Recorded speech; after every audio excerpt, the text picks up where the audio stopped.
नमस्कार, आप देख रहे हैं जेकेएस न्यूज़। आज हम बात करेंगे डॉक्टर नैना वसानी से, जो कि प्रभाग क्रमांक 20 से खड़ी है। शिवसेना से उम्मीदवारी उन्होंने ली है और यहाँ से चुनाव लड़ रही हैं। अभी हम उनसे जानेंगे कि यहाँ की जो लोगों की समस्या क्या है। यहाँ क्षेत्र में वो कई सालों से, मतलब यहाँ मान के चलिए कि 92 से वो यहाँ पर रह रही है और पहले भी एक बार वो चुनाव लड़के नगर सेविका बन चुके हैं। बीजेपी से चुनाव लड़ा था पहले 2012 में। अभी हम उनसे जानना चाहेंगे कि आप मैडम आज की तारीख में यहाँ मीरा भाईंदर में जो आप चुनाव का माहौल देख रही हैं, आप शांतिनगर प्रभाग 20 से चुनाव लड़ रही हैं, यहाँ पर लोगों की क्या समस्या सबसे ज़्यादा सामने आ रही है? सीमा जी, जेकेएस न्यूज़ के दर्शकों की मैं आभारी हूँ। आपके माध्यम से मुझे मेरे वोटर्स तक पहुँचने का जो अवसर आपने दिया है। 2012 से 2017 में शांतिनगर की यहाँ की सेक्टर 3, 7 और 8 की नगर सेविका थी।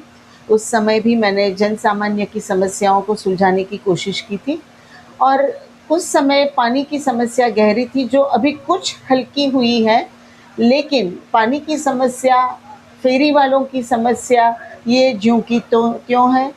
पानी जो है, हम सूर्या डैम की बात कर रहे हैं, लेकिन लास्ट 9-10 साल से सूर्या डैम की बात हो रही है। लेकिन महानगर पालिका खुद इतनी कर्जे में डूबी हुई थी कि उनके पास इंटरनल पाइपलाइन के लिए पैसे नहीं थे, जो हमारी पूर्व विधायक आदरणीय श्रीमती गीता जैन जी और हमारे अभिभावक यहाँ के कैबिनेट मंत्री माननीय परिवहन मंत्री श्री प्रताप सरनाईक जी ने केंद्र से निधि लाकर इस पानी की पाइपलाइन को बिछाने का काम किया है। तो पानी की समस्या हम आने पर ज़रूर सुलझा सकेंगे, ऐसी मुझे उम्मीद है। इसके अलावा फेरी वालों का अतिक्रमण जो है, देखिए यहाँ के स्थानिक फेरी वाले अगर यहाँ पर अपनी रोजी रोटी कमाते हैं तो उसके लिए हमें कोई प्रॉब्लम नहीं है, लेकिन हमने अक्सर देखा है कि बाहर से फेरी वाले आकर हमारी फुटपाथों पर आक्रमण करते हैं। हमारे लोगों को यहाँ चलने की जगह नहीं होती है। देखिए, पूर्व विधायक गीता जैन जी ने 2 नंबर से 3 नंबर से फेरी वाले हटाए, लेकिन यहाँ पर भ्रष्टाचार इतना फैला हुआ है कि उनसे हफ्ते लिए जाते हैं और उन फेरी वालों को शिफ्ट करके सेक्टर 7 और सेक्टर 10 के बीच के रोड पर बिठा दिए गए हैं। तो जहाँ पर एम्बुलेंस आने के लिए जगह नहीं हो, फायर ब्रिगेड की गाड़ी आने के लिए जगह नहीं हो, तो जनता परेशान हो जाती है। उनको खुद की गाड़ियाँ, शांतिनगर में पार्किंग स्पेस नहीं है। बिजनेस जो लोग करते हैं, करोड़ों की दुकान लेकर जो बैठे हुए हैं, उनके सामने वैसी ही चीज़ें फुटपाथ पर बेचने वाले बैठ जाते हैं। तो करोड़ों की दुकान लेकर जो व्यापारी बैठे हुए हैं वो भी बहुत त्रस्त है, क्योंकि उनके बिजनेस पर भी अफेक्ट होता है। लेने आने और सामान लेने आने वाले जो ग्राहक है वो अपनी गाड़ियां पार्क नहीं कर पाते हैं।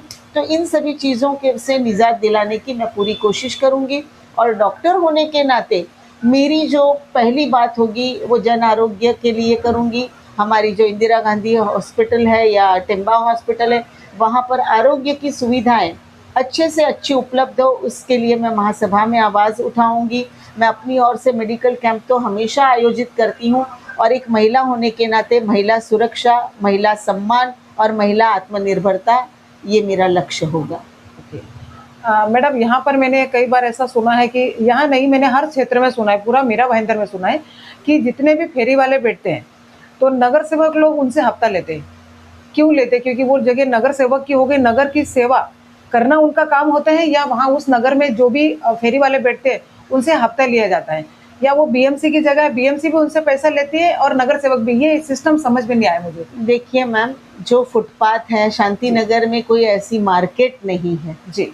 तो जो रोज की यूटिलिटी की चीज़ें हैं या जो पेरिशेबल गुड्स हैं, उसके लिए अगर हॉकर्स लगते भी हैं, कोई फल वाले या कोई सब्जी वाले जो यहाँ के स्थानिक है जी, तो उनके लिए कोई प्रॉब्लम नहीं है। लेकिन बाहर से फेरी वालों को लाकर बिठाकर या मार्केट लगाकर उनसे महापालिका तो जो है वो बाजार वसूली फ़ी जो होती है वो लेती है, लेकिन कुछ नगर सेवक उस जगह को अपनी जगह समझकर वहाँ से उनसे पैसे निगलते हैं।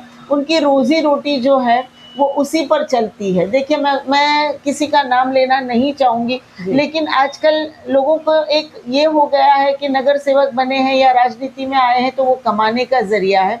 लेकिन मैं ये सोचती हूँ कि राजनीति ये कमाने का नहीं, लेकिन आपको जन सेवा, समाज सेवा करने का अवसर मिला है। तो जो राजनीति को कमाने का जरिया सोचते हैं वो कुछ गलत चीज़ें करके इस तरह से कमाने की कोशिश करते हैं और वो फेरी वालों को ज़्यादा से ज़्यादा बढ़ाते जाते हैं और लोगों की समस्या जो है वो ज्यों की त्यों रह जाती है। प्रभाग 20 के जो रह चुके नगर सेवक हैं उनके बारे में मैंने सुना है कि अभी नगर सेवक तो बीच में 3.5-4 साल तक कोई नहीं था, क्योंकि बीएमसी के हाथ में सारी चीज़ें थी जब इलेक्शन नहीं हुए तो। उसके बावजूद भी वो नगर सेवक में हूँ करके आज तक लोगों से हफ्ता लिया जा रहा था, इस बेस पर कि ये तुम्हारा अवैध निर्माण है, इसको हम तोड़वा देंगे, या उसको कई दुकानें ऐसी है शांति नगर में, उसको आगे बढ़ाने के लिए हम आपका काम करवा देंगे, हम तो नगर सेवक है, हमारा तो बीएमसी में पहचान है, ऐसा करके पैसा वसूला जा रहा है। उसके विषय में आप क्या कहेंगे? देखिए मैम, भ्रष्टाचार तो बहुत ही मीरा भाईंदर में फैला हुआ है, लेकिन मैं लोगों से ये अपील करना चाहूँगी कि हम अगर खुद किसी को रिश्वत ना देते हुए अगर लीगल काम करेंगे तो ये भ्रष्टाचार को रोक पाएंगे। क्योंकि ना हम लीगल काम करेंगे और ना हम जो ऑफिशियली चीज़ें करनी है वो चीज़ें करेंगे, तो फिर हमें किसी ना किसी तरह से जो है लोगों को पैसे खिलाने की ज़रूरत पड़ती है। देखिए, हर प्रशासन जो है वो लोगों की मदद करने के लिए होता है, तो हमें हमारी जो समस्या है वो लेकर प्रशासन के पास जाना चाहिए। हम अवैध निर्माण और ये जो अगर हम खुद ही नहीं करेंगे तो हमें किसी को रिश्वत देने की ज़रूरत नहीं है। तो ये ऐसा है कि ना किसी को रिश्वत दो, ना किसी से रिश्वत लो।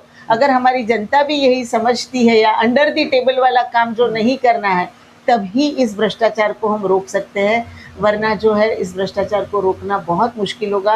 और आज का यूथ जो है, आज की जो जनता है वो बहुत समझदार है। मोदी जी की सरकार, देवेंद्र जी की सरकार, देखिए हम यूपी में केंद्र में मोदी जी को मानने वाले हैं, यूपी में हम देवेंद्र जी और योगी जी को मानने वाले हैं। ये अलग बात है कि यहाँ पर युति नहीं हुई है, लेकिन सारी चीज़ें जो है वो ऑनलाइन होकर पारदर्शी हो गई है। तो हमें कोशिश ये करनी चाहिए कि हमें भी अपना काम जो है वो पारदर्शी तरीके से करना चाहिए, ना हम किसी को ऑफर दें, ना किसी से ऑफर लें। थैंक यू सो मच नैना जी, आपने जो आपको बताया, पूरा जनता को बताया, बहुत ही हमारे सवालों का सटीक जवाब दिया और जनता को एक अच्छा मार्गदर्शन दिया, उसके लिए आपका बहुत बहुत धन्यवाद। देखते रहिए जेके।